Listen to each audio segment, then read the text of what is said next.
Bismillahirrahmanirrahim. Assalamualaikum warahmatullahi wabarakatuh. Selamat siang sedulur-sedulur PAIG 917 yang berbahagia. Semoga kita semua selalu dalam lindungan Allah dan semoga selalu diberi kesehatan agar supaya kita diberi kemudahan dalam menjalankan segala aktivitas sehari-hari kita. Amin amin ya rabbal alamin. Langsung saja di sini kami dari kelompok pertama, di sini kami akan menjelaskan tentang materi konsep dasar dan hakikat penelitian tindakan kelas. Saya Abdullah Fakih selaku pemateri pertama. Di sini saya akan menjelaskan mengenai konsep dasar dari penelitian tindakan kelas. Penelitian tindakan itu pada awalnya ditujukan atau bertujuan untuk menyelesaikan segala problem-problem sosial termasuk pendidikan. Penelitian tindakan diawali oleh suatu kajian terhadap permasalahan yang ada, kemudian di mana dari hasil kajian tersebut dijadikan dasar untuk menentukan rencana yang tepat atau tindakan yang tepat untuk mengatasi segala permasalahan tersebut. Penelitian tindakan kelas dilakukan untuk menyelesaikan segala problem-problem atau permasalahan yang ada di dalam kelas. Baik itu situasi kelas, situasi pembelajaran di kelas, kemudian keadaan individual siswa, baik itu dari pemahaman terkait materi pembelajaran, kemudian dari hasil belajar, itu bisa dijadikan sebagai subjek dan objek penelitian tindakan kelas tersebut. Dari penjelasan di atas bisa kita simpulkan bahwasanya konsep dasar dari penelitian tindakan kelas adalah menyelesaikan segala problem yang ada di dalam kelas, baik itu dari kondisi kelas, kondisi pembelajaran, kondisi ketika pembelajaran, kemudian dari keadaan individual siswa, baik itu dari pemahaman materi pembelajaran atau dari hasil belajar, yang dimana itu dilakukan dengan melakukan penelitian untuk dicari tindakan atau rencana ke depan, rencana yang tepat, tindakan yang tepat agar segala permasalahan tersebut bisa ditangani dengan baik, sehingga pada akhirnya kualitas siswa, kualitas kelas itu akan terus meningkat dan terus membaik ke depannya.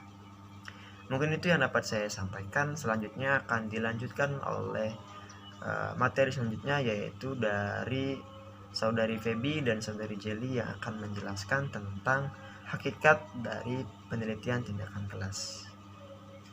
Terima kasih.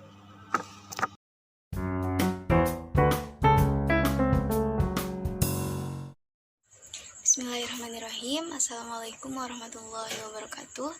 Saya Feby Khomalasari sebagai pemateri yang kedua akan melanjutkan pembahasan hari ini mengenai konsep dasar dan hakikat penelitian tindakan kelas. Kalau tadi pemateri yang pertama sudah menyampaikan konsep dasarnya, maka di sini saya akan menyampaikan hakikat dari penelitian tindakan kelas. Kalau misalkan kita berbicara tentang hakikat, berarti tidak terlepas dari pengertian ya. Ada beberapa pengertian menurut para ahli. Di sini saya akan mengambil satu saja berdasarkan pendapat dari Soeharto. Penelitian tindakan kelas terkait erat dengan persoalan praktik pembelajaran sehari-hari yang dihadapi oleh guru. Penelitian ini merupakan suatu bentuk penelitian yang bersifat reflektif dengan melakukan tindakan-tindakan tertentu agar dapat memperbaiki atau meningkatkan atau mengembangkan praktik-praktik pembelajaran di kelas secara lebih profesional. Nah, dalam literatur berbahasa Inggris, TK ini dikenal sebagai CAR. CAR ini kepanjangannya adalah Classroom Action Research. Nah, Classroom Action Research ini adalah action research yang dilaksanakan oleh guru di dalam kelas dengan berbagai permasalahan yang benar-benar dialami atau nyata. Jadi permasalahan yang ada dalam PTK ini harus benar-benar dialami oleh guru itu sendiri ketika berada di dalam kelas dalam pelaksanaan pembelajaran bersama siswa. Nah, ada beberapa jenis action research, yaitu dua diantaranya adalah yang pertama individual action research, lalu ada collaborative action research. Pada dasarnya penelitian tindakan kelas ini bertujuan untuk mengembangkan atau meningkatkan mutu dan profesionalisme guru dalam kelas bagaimana, karena permasalahan yang diteliti di sini benar-benar harus dialami oleh guru itu sendiri. Mungkin cukup sekian yang bisa saya sampaikan, kurang lebihnya mohon maaf. Materi selanjutnya lebih detail mengenai hakikat dari penelitian tindakan kelas akan dibahas oleh pemateri yang ketiga, yaitu Teh Jeli. Terima kasih.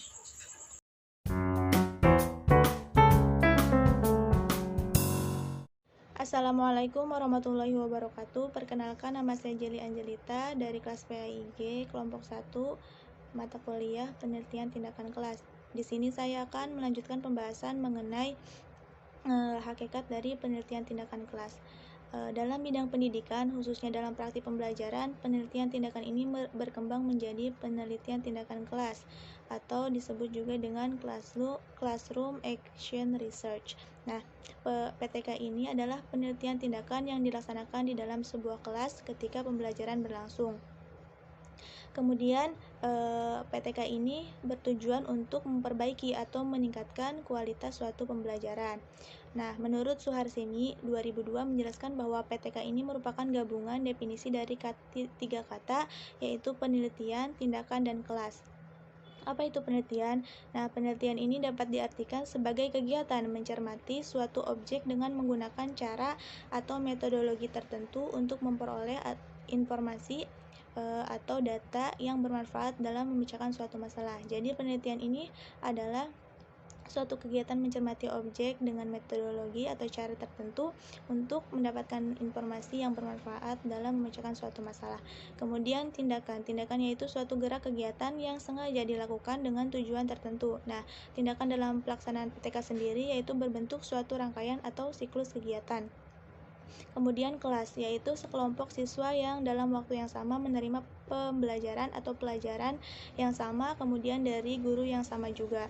Nah, siswa yang belajar ini tidak hanya terbatas dalam sebuah kelas, akan tetapi di luar kelas seperti melaksanakan karya wisata, praktikum, itu juga merupakan pembelajaran. Kemudian, dalam beberapa komponen yang terdapat dalam kelas tadi dapat dijadikan sebagai sasaran PTK. Yang pertama yaitu siswa. Nah, siswa dapat dicermati objeknya ketika siswa sedang mengikuti proses pembelajaran. Masalah yang ada di siswa seperti ada kedisiplinan siswa, kemudian motivasi atau semangat belajar dari siswa, dan lain sebagainya. Kemudian guru, yaitu dapat dicermati ketika yang bersangkutan itu sedang mengajar atau membimbing siswa. Nah, permasalahannya seperti penggunaan metode atau strategi pembelajaran yang guru lakukan untuk siswa. Kemudian materi pembelajaran dapat dicermati ketika guru sedang mengajar atau menyajikan materi pembelajaran yang ditugaskan kepada siswa. Contohnya masalahnya seperti penyajian materinya seperti apa, pengorganisasian materinya seperti apa. Kemudian yang keempat yaitu peralatan atau sarana pembelajaran, yaitu dapat dicermati ketika guru sedang mengajar dengan menggunakan peralatan atau sarana pendidikan tertentu. Contohnya masalah seperti pemanfaatan laboratorium, kemudian penggunaan media pembelajaran, sumber belajar, buku, ataupun dan lain sebagainya. Kemudian yang kelima yaitu hasil pembelajaran dapat ditinjau dari tiga ranah, yaitu kognitif, afektif, dan psikomotorik. Yang tiga itu merupakan produk yang harus ditingkatkan melalui penelitian tindakan kelas. Kemudian lingkungan baik lingkungan siswa di kelas, sekolah maupun di rumah. Contohnya seperti penataan ruang kelas, penataan lingkungan sekolah, ataupun yang lainnya. Kemudian pengelolaan merupakan kegiatan yang dapat diatur dengan bentuk tindakan seperti pengelolaan dalam pengelompokan siswa, kemudian pengaturan jadwal piket, jadwal pembelajaran, dan lain sebagainya. Nah, berdasarkan pengertian tadi, komponen yang terdapat dalam sebuah kelas ini dapat dijadikan sebagai sasaran PTK atau masalah-masalah tadi yang ada di dalam siswa, kelas, dan lain sebagainya itu tuh dapat dijadikan sebagai masalah untuk dijadikan penelitian tindakan kelas. Kemudian seorang guru itu dapat menemukan masalah penelitian tindakan kelas ini berdasarkan komponen-komponen tadi seperti yang ada di siswa, guru, materi pembelajaran, sarana ataupun pengelolaan dan lain sebagainya. Kemudian PTK ini jadi merupakan suatu bentuk penelitian yang melekat pada guru, yaitu mengangkat masalah-masalah aktual yang dialami oleh guru ketika di lapangan. Dengan melaksanakan PTK ini diharapkan guru memiliki peran ganda, yaitu sebagai praktisi dan juga sebagai peneliti. Dan untuk itu dapat disimpulkan bahwa penelitian tindakan kelas atau PTK ini merupakan suatu kegiatan penelitian yang dilakukan di dalam kelas dengan permasalahan yang diperoleh dari kegiatan refleksi diri yang disertai suatu tindakan dengan tujuan untuk menyelesaikan masalah yang ada di kelas atau meningkatkan mutu pembelajaran yang dilakukan. Mungkin hanya itu yang dapat saya sampaikan. Kurang lebihnya mohon maaf. Ditutup billahi taufiq wal hidayah. Wassalamualaikum warahmatullahi wabarakatuh.